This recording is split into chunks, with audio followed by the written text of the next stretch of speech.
Mellow greetings, everybody. My name is James. I am from the internet, and today we're going to be talking about South Dakota. Really, we're going to talk about South Dakota. Now, I know you might be thinking to yourself, you might be thinking, self. That's probably how you're thinking it right now. Self. Why the hell is James talking about South Dakota? I mean, it's South Dakota. And in answer to your self-proposed question, I'm going to explain to you that this all started very innocently and innocuously with me watching some football on Thanksgiving. It's pretty much the only live TV I watch. We get it through an app. You know, it's not like I have cable. But it's the only one that plays commercials because it's a live TV. Now, the way it works is whatever region of the country that the broadcast is actually taken from and comes up onto the app will dictate the commercials and the commercial buys that you see during the live show. So apparently during one of the football games, they must have been getting a feed from the Midwest, and I got a commercial for South Dakota. And I found it kind of odd. So I'm going to show you the ad, and then I'm going to show you what happens in the wonderful world of James from the internet as I went down a rabbit hole on this and found a ridiculous pile of crap starting from this humble, innocuous video about South Dakota. Here you go. We're looking forward to getting back out there, to spending time with people we've missed, in places we've never been. Someday soon, we'll get back to exploring. We'll go out into the great wide open and find adventure there. But until then, great places are waiting. When you're ready to travel, explore them responsibly. So over the course of Thanksgiving, I saw that commercial 6 or 7 times, and it really got me thinking about stuff like, number one, how the fuck does South Dakota afford to buy ad time on Thanksgiving Day primetime NFL games? And then number two, responsibly? Really? So let me show you the rabbit hole I went down. And oh my God, there is a story behind this commercial. Here we go. South Dakota governor uses coronavirus relief funds for $5 million of tourism ad despite COVID surge. So this story broke on September 10th, which was after the Sturgis get together, but before Election Day. I must have missed this. I don't know, asleep at the wheel. I guess I should apologize. I'm not sure, but trust me, this isn't treading old news where you'll see where this is going real quick. Kristi Noem's administration announced that they are using federal coronavirus relief funds to pay for a $5 million tourism ad campaign aimed at drawing people to the state. The move comes even as the state emerges as one of the nation's top hotspots for COVID infections. Keep in mind, this is from back in September.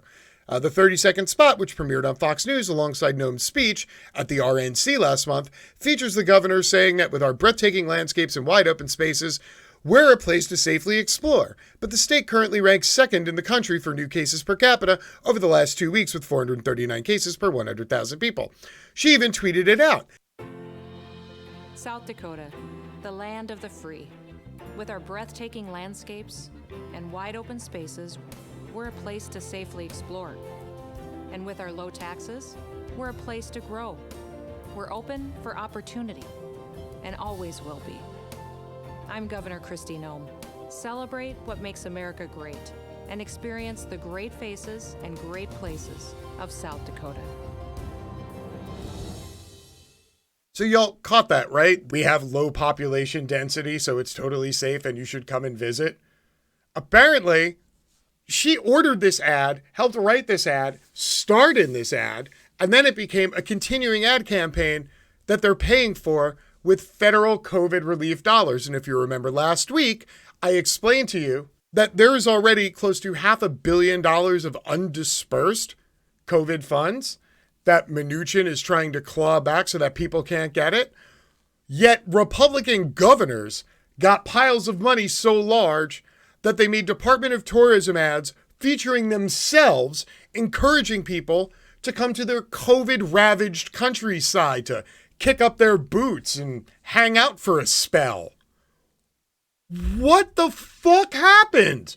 Actually, I know, so I'm going to tell you. The state counted 124 infections among people who attended the Sturgis motorcycle rally in August, but did not release an estimate on secondary infections linked to rallygoers. Health officials across 12 states have found more than 300 people with infections who attended the rally, including a Minnesota man who died. Nome's spokesperson defended using the federal coronavirus funds for the ads, saying that, quote, the state should absolutely be promoting tourism because it's vital to South Dakota's economy. After agriculture, it's the state's largest industry. Funny, I thought keeping the handful of residents that you have alive would be your number one industry, but apparently I was wrong. Money for the ad came from the $1.25 billion the state received from the federal government to address coronavirus crisis. The U.S. Treasury Department is allowing states to use the money to publicize when tourism activities resume and ensure visitors' safety. Spokesperson said the line in the ad that touts the state as a, quote, place to safely explore fulfills the Treasury Department's requirement for using the money to address the pandemic. Nome's approach has been to leverage her hands-off approach to restrictions during the pandemic to attract businesses and tourists to the state. She said that she's focused on the number of hospitalizations from COVID-19 rather than the number of infections. Currently, there is not a single ICU bed open anywhere in the state of South Dakota. You know why? Because they all have the fucking Rona. Celebrate what makes America great, she said, and experience the great places and great faces of South Dakota. You know, like ER nurses. Why am I mentioning the cheerful faces of ER nurses in South Dakota? Because it turns out some of them chimed in to let people know exactly what the hospitals in South Dakota currently look like. You want to know? I'm going to show ya. They stop yelling at you when they get intubated. South Dakota nurse says patients are denying COVID-19 to their literal dying breath.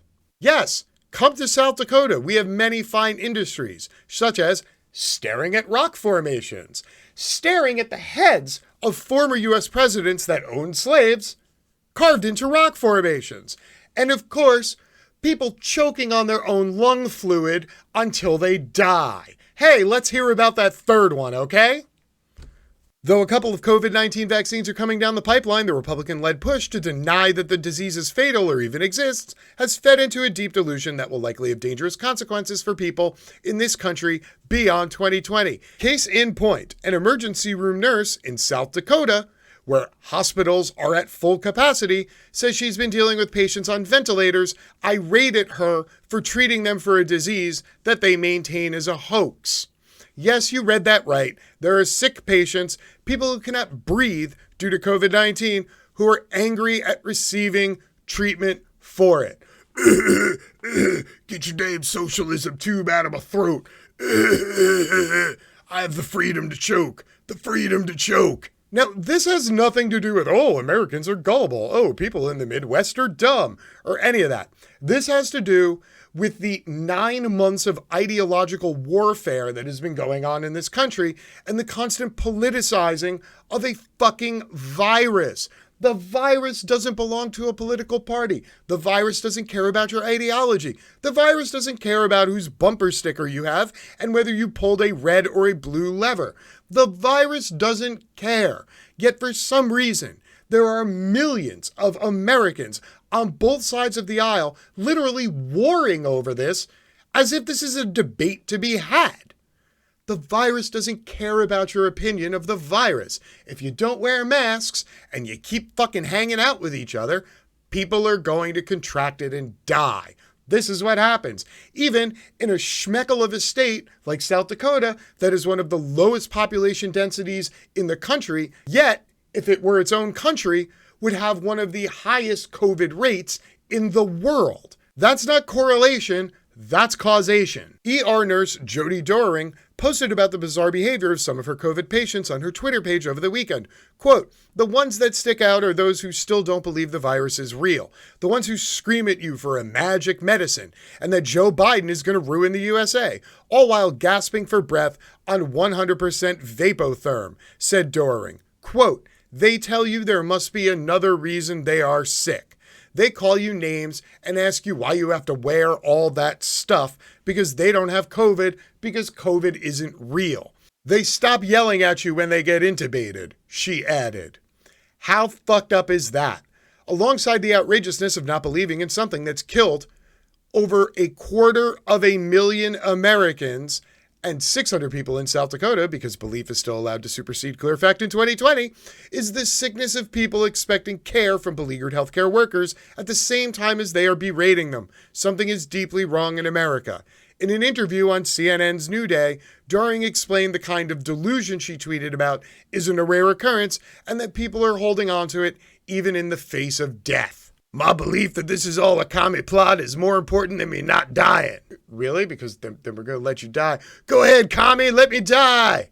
Again, all of these deaths are caused by a virus. A lot of the contraction of this virus that leads to the deaths are caused by politicizing a virus that doesn't care about your politics. It wasn't one particular patient, it's just the culmination of so many people, she said. Their last dying words are, "This can't be happening, it's not real," when they should be spending time FaceTiming their families. They're filled with anger and hatred, not to mention about 12 gallons of lung fluid. That's what actually kills them. They aspirate. They choke to death on all the fluid in their lungs that's caused by the virus and their body doing battle. You know why? Because the virus is real. Quote, people look for anything. People want it to be influenza. They want it to be pneumonia. We've even had people say, well, it might be lung cancer.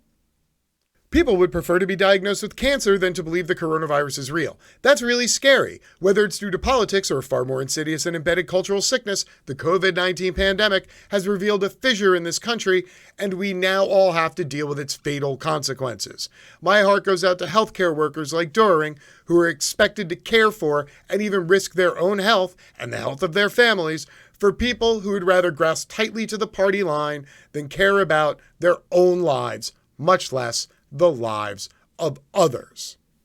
At some point, after the orange shit gibbon leaves office and goes back to his gold-plated tower of feces, and Sleepy Joe comes in and, the whole transition team becomes official, and, the hate meter slides from one side to the other, we're going to have to address this. Because as much as this is a government problem and a politics problem, this is also a cultural problem. And the two-party system, the duopoly that we currently live in America, where pretty soon there are only even going to be two ideologies and two belief structures, and everything is black or white, good or evil, you're for us or you're against us, you're the friend or the enemy. This only has one inevitable conclusion.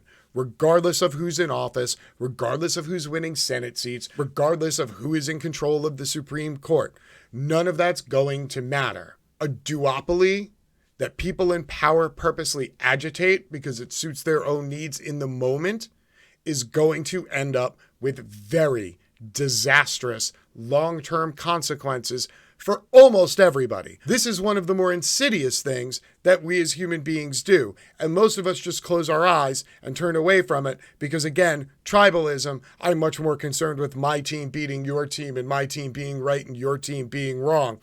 At some point, if we don't redraw the battle lines and make it team human versus team virus, we're going to lose.